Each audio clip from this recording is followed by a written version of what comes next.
Tell me something. How would you describe a good relationship? How come some couples can stay together forever? What are they doing that makes them the masters and not the disasters of relationships? In this episode, I have a chat with a relationship counselor, unpacking a little of what it takes for relationships to work.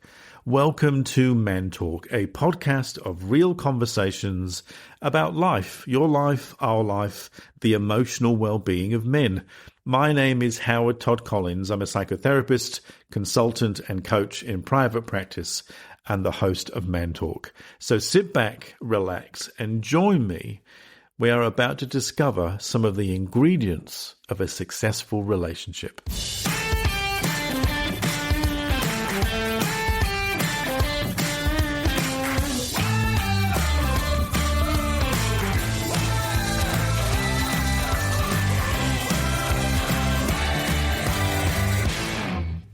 Hello, hello, hello. How the hell are you? Welcome to Season 3 and Episode 1 of the Man Talk podcast. Now, I've had a bit of a break over the summer months here in Melbourne, just hanging out with the family, spending a bit of time down the beach and eating some good food and seeing some live music and just generally slowing down a little bit. And during this time, I've had some time to think a bit about the podcast and where to take it into a new year. And essentially what I'm going to do this year is take the Man Talk podcast into the realm of real conversations with real people in real time. So essentially two-way interviews or two-way conversations with people who are doing some amazing work in the field of emotional health and well-being. But never fear, dear listener, because I will continue to show up on my lonesome to chat away with you from time to time. But I am delving into the world of interviews, and this particular episode is a great one. It is with Naomi Rubinstein, who is a relationship counsellor here in Melbourne. Her details will be in the show notes. Naomi has a master's degree in counselling and a Bachelor of Education. She has worked for many, many years with young adults as a teacher, but in recent times, she is also a relationship specialist, particularly working with couples on the Gottman method of couples therapy, and she'll talk about that later in the interview. She has a range of techniques that she works with, evidence-based stuff from acceptance and commitment therapy, cognitive-based therapy, mindfulness and meditation, and the Gottman method of couples therapy. She has a long list of expertise, including working with adolescents and parents and families and relationships and marital issues and communication skills for a healthy relationships, plus grief and loss and lots more. So recently I sat down with Naomi in the comfort of my consulting room here in Hampton on a very cloudy Monday morning, where we discussed some of the most important aspects of a successful relationship, the most common struggles for couples, some differences in terms of gender in her work with couples. And stay tuned until the end because we have something really exciting to share with you as we talk a bit about a brand new relationship workshop that we are both working on together, which will be coming very soon to Melbourne.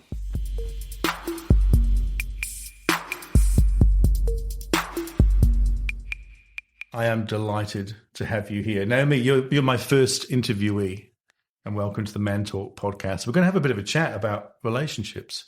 First of all, tell us a little bit about you, just maybe outside of your professional biography, which is pretty impressive, by the way. Tell us something about yourself, just maybe something you're willing for people to understand something about you. What do you think? Well, the first thing that springs to mind is that, I rode here today. Ah, right. You're a bikie. Yeah. So I don't go on long rides as such, but I try and use my bike as transport. Right. And do you, how many kilometres do you ride in any given I'm not really sure. Right. Today it'll be what? an hour's worth, if that makes any sense. So that keeps you fit and healthy. Hope so. Yeah. I like being outdoors. Right. Okay. Good. There you go. something about Naomi that is outside of your professional role as a relationship counselor. Tell me a little bit about why you got into working with couples and relationships in particular. Yeah. Well, I was a teacher for a long time. Right. And that served its purpose really well in terms of seeing my kids through school. Yeah. And, me driving them to school and me being present because we were at the same school. Yes. Not all their school life, but just towards the end of their school career. Yeah. And then I knew that was not going to be my final calling, but I wasn't sure what it was going to be. Yeah. And then one day I was watching this movie called Hope Springs with Meryl Streep. And her and her husband are having marital issues. Right. And she decides that she's booking into this intensive weekend. They had to get on a plane and fly there and stay for a whole weekend. And they go see this therapist who happens to be Steve Carell, who's fantastic. Right. Okay. Yeah. Yes. And I was watching that scene and I just went, that is it. You want to be him? I wanted to be him. Right, okay. How long ago was that? When did you sort of begin to realise? Probably 5 years ago, something like that. Okay. And then, I went and did my master's and I was at Monash and I was exempt from a few subjects because I already had my Bachelor of Education and I also had an art therapy degree. So I was already kind of like heading towards all my life, even my teaching career. Yeah. I was always, involved in kind of like relationship things. Like I've been running mother-daughter weekends for years. Wow, okay. Yes. And I've been running coming of age programs for girls. Right. So, and I always include the parents and the grandparents in that. In fact, the highlight always of that program was the weekend that we had the grandmothers come, just the girls and the grandmothers. That was amazing. Yeah. So you've always had this interest in working with people in some form. Yeah, and relationships. And relationships in particular. So Steve Carell kind of inspired, or the movie inspired you. You did your master's. Yeah. So what is it particularly about couples that you like working with? Yeah, so because of that scene in that movie Hope Springs with Steve Carell, the master's was kind of like so that I got a degree, but then my passion was to work with couples. Yeah. And then I went and did levels 1, 2, and 3 of the Gottman training. Right, okay. Now the Gottman therapy is the one we'll look at a little bit later on, but it's something about Gottman in particular. Yeah. Well, it's it was touched on in my master's degree. Right. And they're an older couple who have studied couples for 4 decades, 3,000 couples. Yeah. So it's evidence-based. Right. And it just appeals to me. And a lot of people have heard about them because they're, all the latest podcasts have actually interviewed them. They're well known. They're very well known. I've seen them. I've done a bit of the training as well, as you know. Yes. They're an amazing couple. Yeah. They've got a lot to teach us, which we'll have a look at later. Yeah. Because we're going to talk a bit about a workshop that we're running together towards the end of the episode today, which I know I'm excited about, and we're onto it. And we'll talk about the Gottmans a bit later on. Just in particular, just one thing about what you enjoy about the couples you work with, maybe just a couple of things. Yeah. First of all, it's such a privilege. Yeah. And this is probably the same with all therapy, but particularly with couples, they're there together. They are sharing with me the most intimate, aspects of their lives. Right.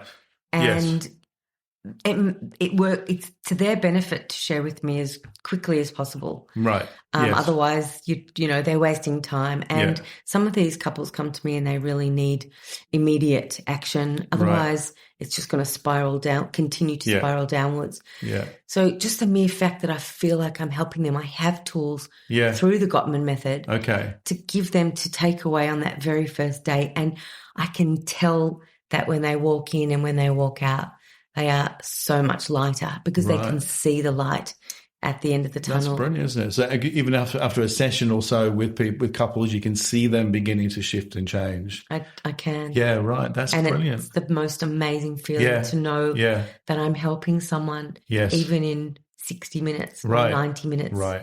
And the major work happens between the sessions. It's up to the couple what they do. Yeah. So they take something with them and they've got something to do at home as well. It's not just relying upon you as the therapist. No, I give them ideas. I give them tools. The more they implement the tools, the more they grow and change. Yeah, amazing. So in the next segment, I'm going to have a bit of a look at what is it about couples that kind of makes them successful. What are they doing, and maybe what couples aren't doing that makes them struggle. So we'll look at that in the next segment.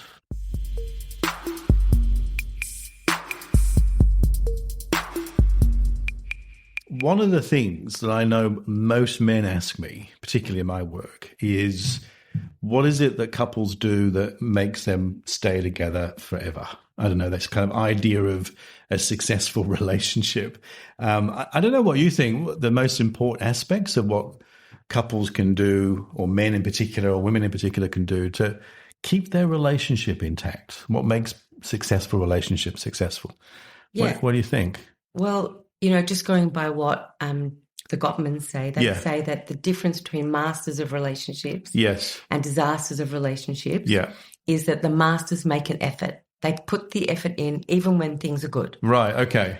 And to make a conscious decision. So for example, I tell my clients about the State of the Union conversation, and that is where the couple sets aside an hour a week, and it doesn't have to be an hour, but it should be maximum an hour. Okay. Because inevitably one of the couples can talk and bring things up all the time and be quite comfortable with that. Yeah. And often, because opposites attract, the other person in the couple can't handle that all the time. Right, okay. So if you set aside 60 minutes a week, once a week for 60 minutes. So both partners know that time is there. That's right. Okay. And so, if someone has stuff that comes up during the week, they can make a note of it. They can bring it to that meeting. Right, okay. And the 4 things that happen in that meeting. Yeah. Can I say what they are? Yeah, go for it. The first thing, it starts off with both people saying what they appreciate, 2 things they appreciate about the other. Okay. And the second thing is they say, what went well this week? So you see, we're already getting on a positive trajectory. Right. So straight off, it's something more productive. Yeah. Yeah. And the third thing you say is what needs tweaking. And I love that word, tweaking. Right. Okay. Because none of us expect big changes. Big changes are not really sustainable. So small things often, isn't it? Yes. Something like that. Okay. Their motto is small things often. Yeah. But the word tweaking, it's like, okay, that used to work, that did work, it's not really working now, but we still need to do something. So how can we tweak it so that it's of benefit to us now? Right. So 2 things positive, productive. 2 things we appreciate about the other. Okay. What went well this week? Yeah. What needs tweaking? And the last thing is, how can I best support you this week? Ah, right. Wow. Yeah. So automatically, people assume, certainly in my conversations, when we're looking at couples coming together, there's always going to be conflict of some kind, like the negative bias. I think the Gottmans look at negative sentiment, don't they, for couples, where if they're caught up in negative criticisms or views of their partner, they don't really communicate moving forward. They just get stuck. So you're talking about like a time for couples to be focused on something that's productive, that's more positive. So what happens to all the negativity, do you think, in within relationships itself? What happens there? Yeah, well, when they're talking about what needs tweaking, they can discuss that. Right, okay. And they've even possibly, like I said, written things down during the week. Yeah. Yeah. So that's only one thing. Right. It's also really important to small things often, as you said. Yeah. Like, send a text during the day. Yeah. Ask in the morning, what have you got on today? And then when you know what's happened, send a text. How did that go? Yeah. Show interest. Right. So more regular connections during the day. Yeah. Texting is one of the classic ones, isn't it? Yeah. Yeah. Going out once a week. It doesn't have to be a nighttime. It can be a morning. It can be a lunch once a week. Right. But in that time, not to necessarily talk about your relationship. Yeah. Have fun. Right. Okay. Yeah. And the couples that I know, there's quite a lot of men that I talk to who are married and got kids, and there's so much going on in their lives, work, family, other commitments. So the idea of just developing something in the week that's just for the couple, so that part of the kind of successful aspects is couples prioritizing themselves, not just being kind of pushed into the demands of their lives, like kids' needs or family needs or work needs. So it doesn't matter how old the kids are, they need to have time for themselves. Is that what you mean? It is. It can be hard for people because there's a lot of demands out there. That's right. Yeah. Life gets in the way. Yeah. So often people come in to see me and basically life has gotten in the way. Right. And they've forgotten to prioritize them and they lose touch. Right. So that's what some of the struggles are, where couples lose a sight of each other and their relationship because they're focused so externally on other parts of their lives. And that is understandable. Yes. And we must be kind to ourselves and understand and accept that, okay, up until now, that did happen and for good reason. Yes. Yeah. Right? But it doesn't mean that we can't implement changes. And I'm a huge believer in the two words, implement and cultivate. Right. We have the power to implement and cultivate the life that we want for ourselves. Right. Some people need to work more than others. Yeah. Some people have more family support than others. Yes. There is no doubt about that. However, if we want to achieve something, where there's a will, there's a way, and if both parties want to achieve it, they can work towards it and they can cultivate what they need for themselves. One of the things that's always struck me, I think some of the Gottman work in particular looks at the idea of imperfection that couples need to be able to repair, even if there is conflict or misunderstandings and what have you, that repair is a significant part of what couples are doing that keeps them together. So not ignoring issues or not getting too distracted, but the skill of coming together. I like the State of the Union idea, where you can talk about things without interruption. And that's couples repairing and strengthening and not just ignoring the conflict stuff that I think people tend to sometimes fall into. I've got many men in my conversations who just push things under the carpet. And they don't talk enough, and it kind of builds into something like the resentment or the blame or the criticism that some of the Gottmans talk about.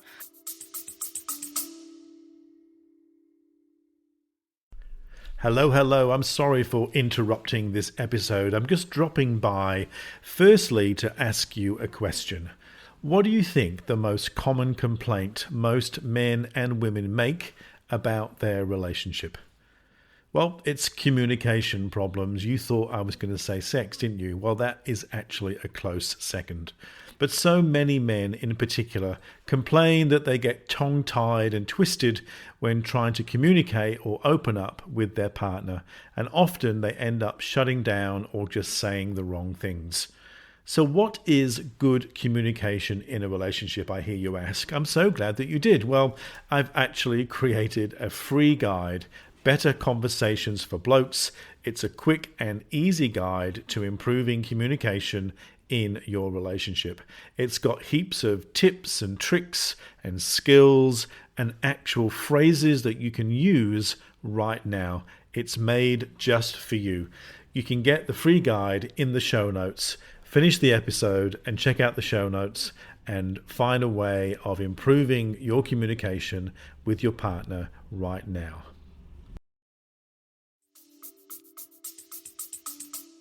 And then the conversation is less likely to be calm. Yeah. Yes. And more active. Yeah. And even after an argument, after a disagreement, after a hard time where your hearts are aching. Yeah. If you both know that your intention is good. Yeah. You actually want to improve things, even though it might be hard. Yes. And you come back together and try and repair. And the 3 things that I recommend people do to repair is, and you have to be a big person to do this. Yeah. Is the first thing is, what was my contribution to this mess? Right. And the second thing is, what could I have done differently? Right. And the third thing is, what's one thing my partner could do differently next time to avoid that situation? So you're looking at how partners own their own part of it and are able to talk about it without just blaming the other person straight away. That is huge. Massive. And you need to be, like I said, a big person. You need to agree. We want to make this work. We need to learn to take responsibility wherever possible. So tell me, just kind of continuing that theme a little bit, I'm just curious about, this is a bit of a sort of gendered sort of question. Are there any differences that you see in men and women in general around these kind of things? I know this can be a bit controversial. I don't want to block or block people in and box them into gender. It's not useful. But there are themes that come up in this kind of work that I think can be useful for men, particularly men that are listening to this podcast. Do you see any differences in the way men and women communicate? I have seen differences. And, you know, what we would probably guess is that some women are much better at talking than some men. Yeah. However, I do see the opposite as well. Right. So it works both ways. And what I want to say about that is that we all have strengths. And if your strength is to do A and your partner's strength is to do B, then do A and let your partner do B. Like we lead in different ways. It's funny because one of the things that strikes me that in my conversations over the years with men and women is we all kind of want the same thing, that we want to feel cared for, want to be loved and seen and heard. And I mean, there may be a difference in the way we kind of navigate that. But when I think about what love is, like the connection between two people, whilst it's also the good stuff of love, it's also the need to be heard when we're not traveling so well. And there's a language and expression of that we all feel better for being heard and looked after. Yes. That's not a gendered kind of need. That's kind of a humanistic need in some way. And a lot of people find that burdensome because they feel like when their partner expresses something to them or shares something with them that they need to come and solve fix it, solve it. That's where blokes come in. Yes. We get caught up in the fixing, not just blokes, but a lot of men, and I'm sure a lot of men listening to this will recognize this, that we need to find a solution to fix something. Yes. And sometimes that's not what's required. No, what's required is that you just the person wants to just be heard and wants to just express themselves, especially if it's an external issue. Yes. It's not to do with the relationship. Yeah. And they would just want to be heard. And at the end, you can express that you think you've understood. And if the person feels understood, then you can say, do you want my opinion? Or would you like, do you want to hear my thoughts? Yes. And maybe they do and maybe they don't. Yeah. But the problem with wanting to fix is that then you kind of like feel like you don't want to hear necessarily the problems because you yourself feel full. Right, yes. Yeah. But if you know that it's not about fixing and it's just about hearing and listening and understanding and validating and just showing that you're there. And those are the relationship skills. And we're talking about emotional intelligence skills and relationship skills, not just the fixing, it's the listening and understanding. Yeah. Which is kind of one of the things that strikes me, and again, maybe this is more because I do work a lot with men, is we get this tendency to want to fix quickly, often because men are quite anxious about sitting with their own emotion or their partner's emotion. And often because they care so much about their partner that they can't kind of tolerate seeing their partner unhappy.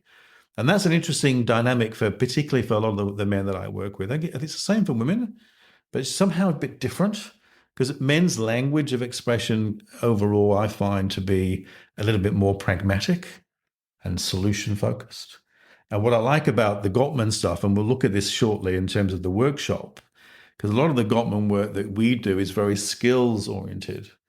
You know, in some way, the workshops that we're going to be doing is very practical. It's educational and it's research based, but particularly there are steps and skills that we can learn, which I think will probably attract, I think, a lot of men who are listening because we like to follow certain steps to get ourselves to move forward, which we'll have a look at in a moment. Thanks, Nay.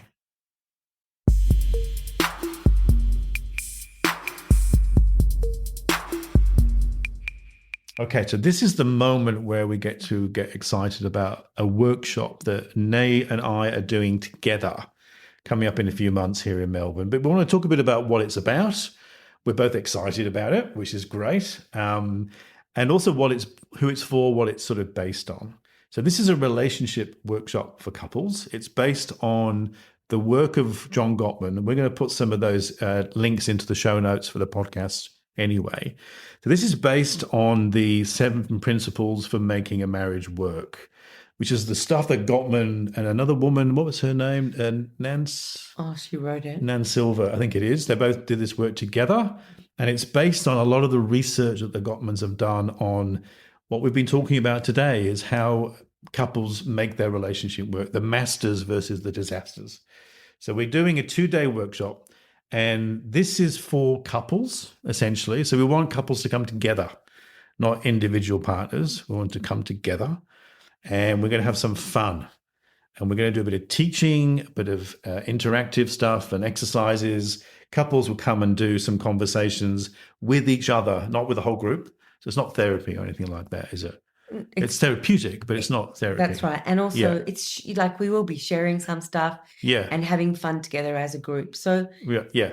Okay. So tell me, how would you describe what these guys are going to be doing when they come and see us? Well, first of all, it is called, for a successful marriage type thing, but really it's for any couples. You don't have to be married. You can be any age. Yeah. I get a lot of clients coming in before they're even necessarily taking the next step because they want to make sure that they're on the same page. And I think this is, what the program, the workshop really is. It's just an opportunity to both be on the same page, to both understand how a method works to create a healthy relationship. Okay. So these are guys, couples, whether they're married or not married, who may want to understand each other a bit more and learn how to communicate a bit better. They want to improve their healthy connection that they've already got and take it to another level. Some couples get stuck in certain cycles and communicating cycles or conflict cycles. So we're going to look at a little bit of that as well. And we want couples to come and look at their strong foundation that they have already and build on that, I think. That's right. And build that friendship that they've already got. So these are the foundations of the workshop itself, moving people into a better relationship, even stronger than they already have. That's kind of the idea, isn't it? Yeah. And it's interesting because so often, couples come to me because they need help with communication. Yeah. And what I say to them is, it's interesting when we're kind of a bit annoyed at each other, we think, I don't want to have to be careful about everything I say. I don't want to have to watch my words. I want to be able to just say it. But the problem is that what doesn't start gently pretty much always ends up not gentle. Okay. And then, it progresses. People become defensive. There's even a bit of contempt, possibly some stonewalling where one switches off, cannot continue.